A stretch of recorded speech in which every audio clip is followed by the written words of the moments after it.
Hey guys, this is Shantae with Brown Sugar Talks, coming back at you under Black Unicorns. Anyway, I am renaming this day Timeless Tuesday. The reason why is because I'm going to go back into the whole backstory of why this is Timeless Tuesday. So when I first moved to Texas, I moved with a friend. Once I got there with the friend, things didn't work out and I had to move on. I had to move out.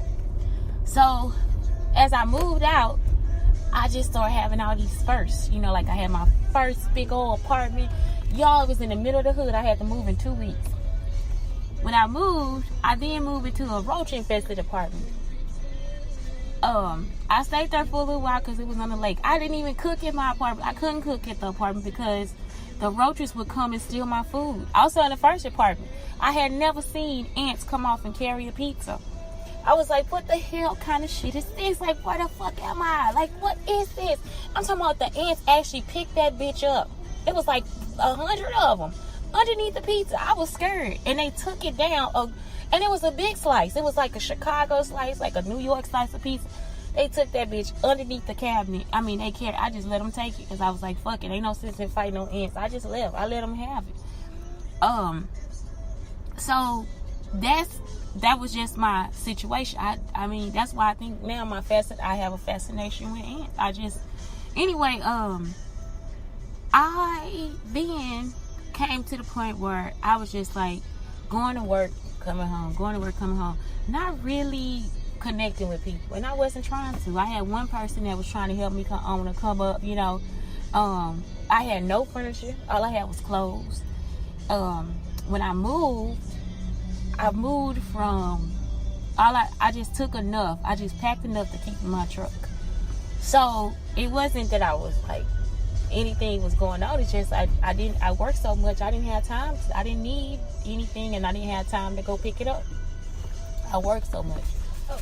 Mama, can you please open this? So my hair was natural, and that wasn't a big thing in the part of Texas where I was at the time. It was just like whatever, like they was trying to perm it, give me big old weaves and stuff like that. Nothing for my natural hair. So this is the thing. I get to this point where I'm just like, I need to keep going on. I gotta keep going. And I found inspiration through other black women. And this is something, because I went from this environment of, you know, cliquey black women.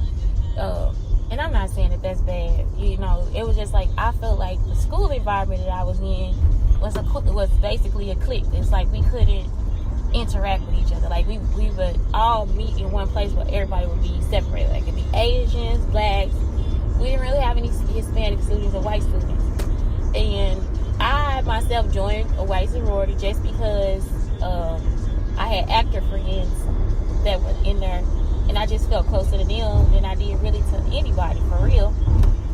So anyway, that was me. So I was just used to being on my own. I was always used to being the odd one out. So I get to this job, right? And this is one environment that I want to really I need for people to look into the call center environment and how competitive it is. And it's like and I don't know, it's something about a call center that's just different from everything else. So I went from being a teacher to working in this call center, right? So I'm working in this call center, and it was just a situation too where I had to end up just being on my own. I had to sit by myself because I didn't like drama. I'm not into drama. But staying out of drama, I ended up going to a different team and making a little bit more money, and then becoming somewhat of a manager. I don't know. I wasn't really no manager, but what happened is like in this situation, I learned that when you do work hard and you get you a degree, you have other women that'll try to bite you down for that degree. And I met this woman, and it's like, if I could talk to her today, I would have told her, you know what, if I would have had the confidence to say anything to her, but she was so mad at me for being a person that graduated from college. She never even got to know me. She never let me open my mouth to say anything to her. So So she would just automatically, because her boyfriend left her for a woman with a college degree. She thought that was the reason why he left. That was her greatest insecurity, but it could be just because she has a problem with taking things out on other people that she didn't need to take out on, because I didn't need to know all her business, because she just came and just hit me with, well, you and them college bitches, ain't you? You know everything. And it's like, no, I don't. I mean, I just stayed in school and tried to finish. Like, shit, that shit wasn't easy. It was sort of hard. You know, I had a hard time in college. Not academically, but emotionally and just physically and I mean, it was just a lot, you know. So anyway, I couldn't get her to understand that. I didn't even try to explain it to her. I just went over my day because my life was already hard enough. And it wasn't even, and at that point it wasn't hard. It was just because people stayed out of it. Like, you know, I didn't have friends. I didn't have all that drama. I didn't have anything. That was it. So I had to create these new ideas or icons for myself, because, like, I know I always say this because I was around these bad examples of women. Like, it's just of friends, of people, of whatever, you know. I just wanted these good examples. That's why, like, right now I love Instagram.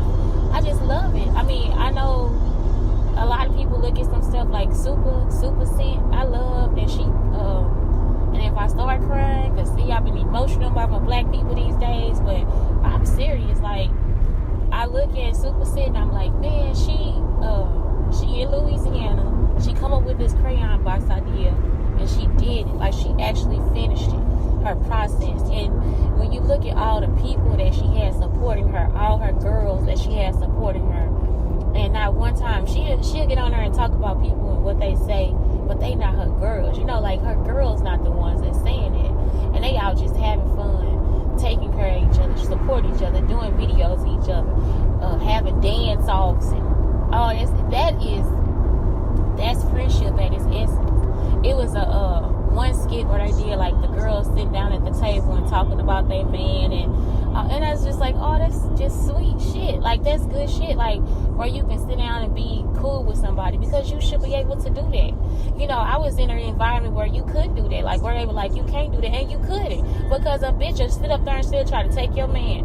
I was talking to one girl in college, and, you know, not talking to her, but just her friend, her supposed friend, but she was my friend, so she can get intel on the other girl, on the other girl's boyfriend. She thought I was gonna come back and tell her about the other girl's boyfriend, so that she could go ahead and steal him from her. And it's like, what the hell kind of shit is this? Like, what the fuck am I in right now? And I couldn't deal with that, because for me, that's some low down dirty shit. You know, like, that's some low down shit. That's, you know, and we as women, you get the man, but then he ain't shit either. You see what I'm saying? Like, you done all this bullshit to get him. You done came up with all these conniving and cunning ways to get you a man, and he ended up not being shit. So, I don't know, it's just like, I had to, like, really kind of delve into, because people, and the other thing is, they would just talk to me because I wouldn't say anything. I was quiet. You know, I was quiet. But then when I left their ass alone, it was easier for me to leave them alone because I was quiet. It was easier to, like, step myself out of the picture, because it's like, I don't want to be around these conniving. Like, I ain't on that shit. If you do that to her, what the fuck you doing to me? And then should try to be my friend so I can tell you.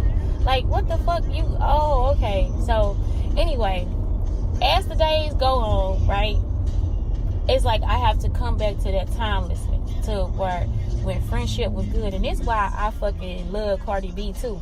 See, y'all be sleep. When people be trying to put her down and stuff like that, you gotta realize that her essence, she a good-ass friend. And her essence, she a good-ass woman. She a person that's gonna be like, nah, man, that shit you doing ain't right. When you cheating and shit, that shit ain't right. You know what I'm saying? When you trying to undercut people for shit, that shit ain't right either. All that shit that y'all be trying to do to get ahead or whatever, it ain't right. It's not right. And then that's the one thing. That's probably what be holding. I don't know. But anyway, the shit you do, it don't be right. So anyway, when we get to this point or whatever, like, where I'm just looking at her and she just steady cussing me out every day, because I went to college. Like, this bitch want me to feel bad because I graduated? Are you fucking kidding me? Like, if you knew all the shit I went through to get the fucking degree, you wouldn't even be saying that shit. Like, it shouldn't even came out your fucking mouth. But it did. It came out of her fucking mouth. So, it's just like, okay, wait a minute. How do I get to the, like I said, I'm back to that point. Well, how do I get to this point where I can find these things to be timeless? So without delving into anybody's back history or their stories about what happened when they was a group and all this stuff, my first key inspiration was Diana Ross. So I love Diana Ross. I mean, it's just like that was it. I just wanted to, I loved her. Like, it's just like, I just liked how she came through. She was thin though. She still is thin. I mean, Diana Ross was thin as hell. When I saw one of them movies, I didn't realize she was that thin until I got older. But I used to see her movies when I was younger. I was like, whoa. Another person, Diane Carroll, beautiful woman, just always just gorgeous. You know, so it was just like my timeless Tuesday, and it just went back to Dusty Records, you know, because you grow in Illinois, we grew up with those things. They call them Dusties in Chicago, where we live at. We call them records, you know, and you put them on the stereo, and you just sit around and you just listen to the music, you know, or you dance or whatever. But it's like the records and the CDs and all this different stuff. We had such a good amount of a plethora, from country all the way to rock to oh my God, we had all the old stuff like from the 70s, like Sugar Hill Gang. We had oh my God, Emotions. You got me feeling. Oh, that's the Mariah Carey version. No, the Emotions. It's like this group called Emotions. Oh my God. So anyway, it was just so many influences that I had at home that I started to realize that were positive. You know, like that were still positive or whatever in my life. You know, and that was it. Like, it's just like breaking away and change, and just breaking away and becoming me, and becoming that woman that I wanted to be. And I you know, and that's the one thing I can't say, well, I had the chance or whatever. No, it was a hard thing. I had to do it on my own. I think that becomes harder as you get older and you have more influence and more people around you. It's like, it was hard. You know, it wasn't hard to be alone, but it was just hard to delve into myself. I know my mom stopped talking to me because I moved. She didn't talk to me until I think 2 years after I moved away or whatever. She said she didn't want to talk to me. I don't know. So it was just like stuff going on at home and different things like that. And I just had to find that female inspiration. I did. And you know what? The main inspiration came from myself. Now that's something that, that's where you get to that God in yourself when you loved her. You know, like that Nada Janki Shangi. I found God in myself when I loved her. It's because this is what the person was trying to tell me, I guess, on Saturday. It's just like, you already know. Like, you know how great you are. You do. Like, you know what happens next, because you gonna move in that path. You know, that's your dream. That's what you want. And you know how. You may or may not know how that's gonna happen. You know, but someday it will happen. And that's the whole thing that you have to look at too. It's like, someday it will happen. When you find that God in yourself, so that inspiration that you find in yourself, that's that God in yourself. That's that thing in yourself that tells you that you are determined that you will never stop. When somebody tries to come and take something away from you, or some part of you away from yourself, you see what I'm saying? It's like, that's that God that you find in yourself. That's that God that you find in yourself. Well, you know that the world or you feel, and then I don't even get to this point no more where I used to be like, oh my God, somebody's against me. I don't give a fuck if you against me or with me. It's like, I do care if you with me though. I do, because I want to hug you. I want to be like, oh, thank you for supporting me. But it's just like, I just want to, I don't know, it's something different. It's just like, you just got inspiration. You got that motivation to get up every day.